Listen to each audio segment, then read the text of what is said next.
So friends, कैसे हो? Allrounder BSS team की ओर से मैं बीएस सोलंकी आपका फिर से हार्दिक स्वागत करता हूं। आज की इस वीडियो में मैं आपको बताऊंगा कि मेरा जवाहर नवोदय विद्यालय का सफ़र कैसा रहा, वहाँ पर क्या क्या हुआ मेरे साथ।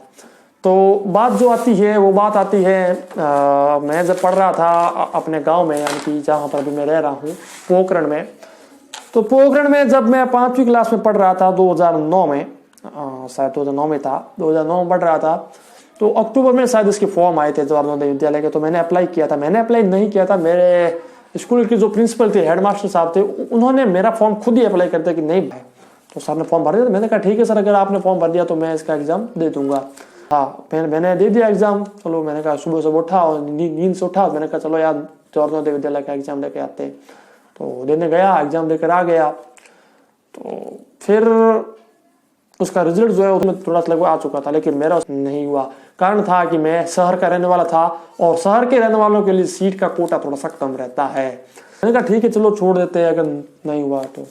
बाद में क्या हुआ कि वक्त था 25 सितंबर 2010 का। मेरे पास सारी डेट्स हैं, यानी कि जिस दिन मेरे पास कॉल लेटर आया था 25 सितंबर 2010 को मेरे पास एक कॉल लेटर आया कि आपका सिलेक्शन जवाहर नवोदय विद्यालय के लिए हो चुका है। मैंने कहा यार, इसका रिजल्ट तो मार्च अप्रैल में आया था और मेरा सिलेक्शन अब हो रहा है, ये कॉल लेटर मेरे को अब मिल रहा है। तो मुझे बताया गया कि आपका सिलेक्शन वेटिंग लिस्ट में हुआ है। वेटिंग लिस्ट में हुआ मतलब कि आप शहर के रहने वाले हो, आप की कैटेगरी है और कुछ चीजें होती है उसमें, कई सारी चीजों को इंक्लूड करके आपका रिजल्ट निकाला जाता है। चाहे मेरे नंबर 100 में से 100 भी क्यों ना आ जाए, मेरी कैटेगरी के हिसाब से ही मुझे वहां पर लिया जाएगा। तो फिर मुझे 25 सितंबर को एक कॉल लेटर आया। फिर मैंने अपने पिताजी से कहा, पिताजी ने कहा कि बेटा नहीं, अगर तू यहाँ पर पढ़ रहा है पिछले 7-8 सालों से तो फिर कंटिन्यू इसी स्कूल में पढ़, ज्यादा स्कूल चेंज करना अच्छा नहीं होता। मैंने कहा नहीं पिताजी, मैं इसी स्कूल में जाना चाहता हूँ। मेरे माताजी पिताजी सभी लोगों ने कहा कि नहीं नहीं बेटा, तू जा नहीं सकेगा। लेकिन फिर भी मैंने क्या कहते हैं कि मैंने एक बार सोच ली थी कि मेरे को हॉस्टल में जाना है, मतलब जाना है। तो फिर मैं यहाँ पर फिर मैंने जस्ट कैसे भी करके पिताजी को उस बात के बारे में बताया कि जवाहर नवोदय विद्यालय कैसा विद्यालय है, वहाँ पर कितने अच्छे अच्छे मास्टर होते हैं, मैं वहाँ पर कितनी अच्छी पढ़ाई कर सकता हूँ, अपना एक अच्छा सा फ्यूचर वहाँ पर बना सकता हूँ। तो फिर पिताजी को मैंने जैसे मना कर मैं गया। मेरा जो भी था वो फॉर्म जो होता है उसमें कॉल लेटर में कई चीजें करनी पड़ती हैं। डॉक्टर के पास जाना पड़ता है, वहां से अपनी आंखों का, अपनी बॉडी का चेकअप करवा कर उसका डॉक्टर के सहने से करवा कर सील होकर वहां से अपना मेडिकल बिल लेना पड़ता है। हाइट वेट डॉक्टर लिखता है, जो भी लिखता है वो करवा कर जो हमारे शिक्षा अधिकारी हैं हमारे यहाँ पर, जो उनसे भी संकेत होते हैं, वैसे करवा कर मैं 2 अक्टूबर को, शायद 1 या 2 अक्टूबर को जवाहर नवोदय विद्यालय में वहां पर मैं और मेरे पिताजी वहां पर आ गए। जवाहर नवोदय विद्यालय में वहां पर गए तो देखा यार इतना बड़ा स्कूल है, पता नहीं कहाँ पर पढ़ेंगे। जो भी, क्योंकि फर्स्ट टाइम मैं वहां पर जा चुका था, देखा वहां पर अच्छा स्कूल था, बड़ी यहाँ पर पेड़ पौधे हरियाली, बच्चे वहां पर खेल रहे हैं कूद रहे हैं, बच्चे मतलब बहुत अच्छे बच्चे थे वहां पर, खेलने कूदे सारी चीजें थी। मैं वहां पर गया अंदर। तो फिर वहां पर जो हमारे सर थे, अहमद बशीर सर शायद नाम से थे, अहमद बशीर, हाँ। तो अहमद बशीर सर जो थे वो सबसे पहले वहां पर हमें मिले। तो उन्होंने कहा कि आपका ये डॉक्यूमेंट है, इसमें कुछ डॉक्यूमेंट पूरे नहीं है, यानी कि आपको स्टाम्प पेपर पर भी लिखवा के लाना था। तो चलिए हम वहां पर बात करते करते फॉर्म लेकर आ गए वापस। फिर उन्होंने कहा कि आपको 4 अक्टूबर को बच्चे के लिए जो भी उसका बच्चे का बॉक्स है, वो बच्चे के लिए बाल्टी वगैरह नहाने के लिए जो भी है सब आप लेके आना। तो हम 4 अक्टूबर को आ गए वहां पर वापस। फर्स्ट टाइम मैं थोड़ा उत्सुक था कि चलो यार जवाहर नवोदय विद्यालय में मेरा एडमिशन हो चुका है, बहुत अच्छा वहां पर उस समय तक तो बहुत अच्छा लग रहा था। मैं वहां पर आ गया, मैं जवाहर नवोदय विद्यालय पर आया। फिर मैंने वहां पर देखा कि चलो फिर मैं 4 अक्टूबर को हम आए वहां पर। तो 4 अक्टूबर को मेरे पिताजी और मैं आए, फिर हम गए वहां पर। तो अहमद बशीर से वहां पर नहीं थे। तो हमारा जो एडमिशन कर रहे थे वो सर कर रहे थे, लाइब्रेरियन सर जो हमारे थे वो कर रहे थे। तो हम वहां पर सीधे गए। उन्होंने सर ने कहा यार ये तो बहुत अच्छा बच्चा है, हष्टपुष्ट भी, लेकिन शायद मैं उस समय हष्टपुष्ट था, अब शायद थोड़ी बीच में थोड़ी हेल्थ प्रॉब्लम के कारण थोड़ी बहुत शरीर में थोड़ी दिक्कत हो रही है, लेकिन अब I think I am okay. तो उस समय बच्चे सर कहा मुझे, उन्होंने कई सारे प्रश्न पूछे। वैसे मोस्टली प्रश्न पूछे नहीं जाते क्योंकि मेरा वेटिंग लिस्ट में था, इसलिए सर ने प्रश्न पूछे।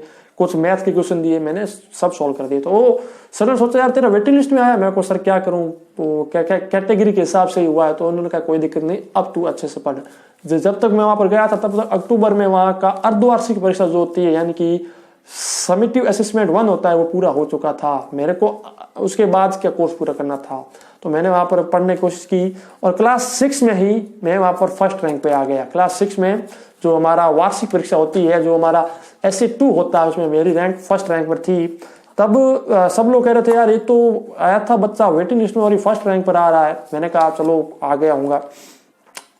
तो उससे पहले की बात बताऊं कि जब मेरा वहाँ पर मतलब एडमिशन हो गया, फिर एडमिशन होने के बाद मैं वहाँ पर रहा, मैंने वहाँ पर देखा कि चलो किस प्रकार का हॉस्टल है। हॉस्टल में गया तो हॉस्टल में बच्चे, क्योंकि देखिए जवाहर नवोदय विद्यालय में बच्चे कई बच्चे आते हैं, कोई गांव से, कोई कैसा है, कोई किस प्रकार का बोलता है, किसी का माइंड कैसा है, हर प्रकार के बच्चे, हर कैटेगरी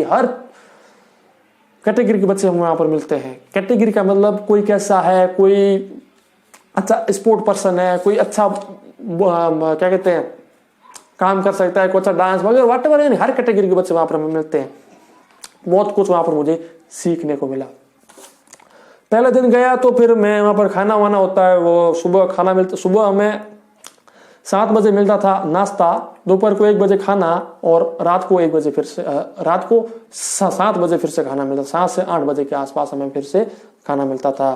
फिर वो खाना खाकर मैं तो पहले दिन था सो गया। रात को पापा का 9-10 बजे कॉल आया यहाँ, क्योंकि वहां पर फोन हम लेकर नहीं जा सकते, फोन इज नॉट अलाउड, तो फोन में लेकर नहीं गया था। लेकिन जो हमारे हॉस्टल के जो क्या कहते हैं उनको, मतलब हाउस मास्टर जो थे हमारे, उन हाउस मास्टर के पास कॉल आया कि सर जो हमारे बच्चे से बात करनी। तो मैंने पापा से बात की, मम्मी से बात की और कॉल करके सो गया। दूसरे दिन सुबह मॉर्निंग पीटी में जाना था, यानी कि 5 बजे हमें वहां पर सुबह उठाया गया और कहा कि चलो मॉर्निंग पीटी है। तो वहां पर चक्कर निकालने पड़ते हैं, यानी कि रनिंग करनी पड़ती है, एक्सरसाइज करनी पड़ती है, और वो सब करके 7 बजे तक हम आए वापस। वहां पर फिर नहाना था तो उसके लिए पानी आया, फिर हमने नहा लिया, कपड़े पहनकर फिर हम चले गए मेस चले गए नाश्ता करने के लिए। नाश्ता करने के बाद 8 बजे 7:30 बजे हमारे होती है मॉर्निंग, जो ईश्वर का नाम लिया जाता है, हमारे गॉड का नाम लिया जाता है, वो हो गए शुरू। हरे राम जो भी उनकी थी वो होगी शुरू। प्रार्थना करने के बाद 8 बजे के करीब हमारा फर्स्ट पीरियड शुरू हुआ। तो फर्स्ट पीरियड शुरू होने के तहत मेरे फर्स्ट डे में मेरे को क्या कि दोस्त इतने बन नहीं पा रहे थे और पापा की बहुत आ रही थी याद, मतलब पापा मम्मी वगैरह मेरे वहां पर गांव की बहुत याद आ रही थी। तो फर्स्ट डे मैं बहुत रोया, लगभग 11 दिन तक मैं रोया। मेरे को अभी तक याद है, मैं 11 दिन तक मेरे किसी भी बात पर कभी भी मैं पापा को कॉल करता था, मेरे आंखों में आंसू आ जाते थे। पापा पूछते थे बेटा कैसा है, कैसे? मैंने कहा पापा बहुत अच्छी है, लेकिन क्या करो यार, मन ही मन तो मैं रो रहा था और फोन कट करने के बाद भी मैं रो रहा था। लेकिन मैंने कहा नहीं, हिम्मत नहीं हारनी है, बस जवाहर नवोदय विद्यालय में आया हूँ, अगर मैं अपने खुद के मन से आया हूँ, यहाँ से मैं कुछ लेके जाऊंगा, कुछ बन के ही जाऊंगा। फिर मैंने वहां पढ़ता रहा। फिर पहले 11 दिन थे, फिर कुछ रो रहा था, कुछ कर रहा था, तो फिर आगे बढ़ा और आगे बढ़ा। तो 11 दिन के बाद फिर थोड़ा थोड़ा मन लगने लगा। वहां पर कुछ बच्चों को मैंने अपना दोस्त बनाया, कुछ ऐसा करके। तो 7-8 दिन बाद मेरे जो पापा थे वो मेरे से मिलने के लिए भी आए थे। तो 7-8 दिन क्या, रोज लगभग 1-2 दिन बाद मिलने आते थे। तो 7-8 दिन बाद जब आए तब मेरे पापा ने पूछा कि तेरा मन नहीं लग रहा है तो अभी भी मेरे को बोल सकता है, मैं तेरे यहाँ से ट्रांसफर सर्टिफिकेट वापस ले लेता हूँ। तो वो जहाँ से अब आए हैं हम, वहाँ पर तेरे को वापस मतलब एडमिशन मिल जाएगा। मैंने कहा नहीं पापा, अगर मैं यहाँ पर आया हूँ तो मैं अच्छा पढ़ रहा हूँ, मेरी अच्छी पढ़ाई यहाँ पर हो रही है, तो आप मुझे यहाँ से क्यों निकाल के लेके जा रहे हो? मेन बात क्या होती है बताओ, अपना हिम्मत होनी चाहिए, अपना हौसला होना चाहिए। मैंने कहा नहीं, बस मैं रो रहा हूँ तो मैं कुछ नहीं रो रहा हूँ, पढ़ना है मेरे को, यहाँ पर कुछ बन के जाना है। और मैंने वही किया, हिम्मत नहीं आ रही, पढ़ता गया। 6 क्लास का जब हमारा FA जो मतलब वहां पर होते हैं, यानी कि 1-2 महीने बाद एक एग्जाम होता है, हर 1-2 महीने बाद एग्जाम होता है। उस एग्जाम में मेरी फर्स्ट रैंक आ गई, मुझे मेरी क्लास का मॉनिटर बना लिया गया। कई बच्चों के मन में आ जाता है कि यार ये आया अभी भी है, इसको मॉनिटर बना लिया, ये कैसे हुआ, ये सब क्यों हुआ। तो कई बच्चे हमसे नाराज भी होते हैं, लेकिन हमें कभी किसी पर नाराज नहीं होना है, हमें खुश रहना है। और इसकी जो आगे की बात है वो मैं नेक्स्ट वीडियो में आपको बताऊंगा। तो उम्मीद करता हूं कि आपको हमारा वीडियो पसंद आया होगा। ऑलराउंडर BSS टीम की ओर से मैं BS सोलंकी आपका फिर से हार्दिक स्वागत करता हूं। धन्यवाद।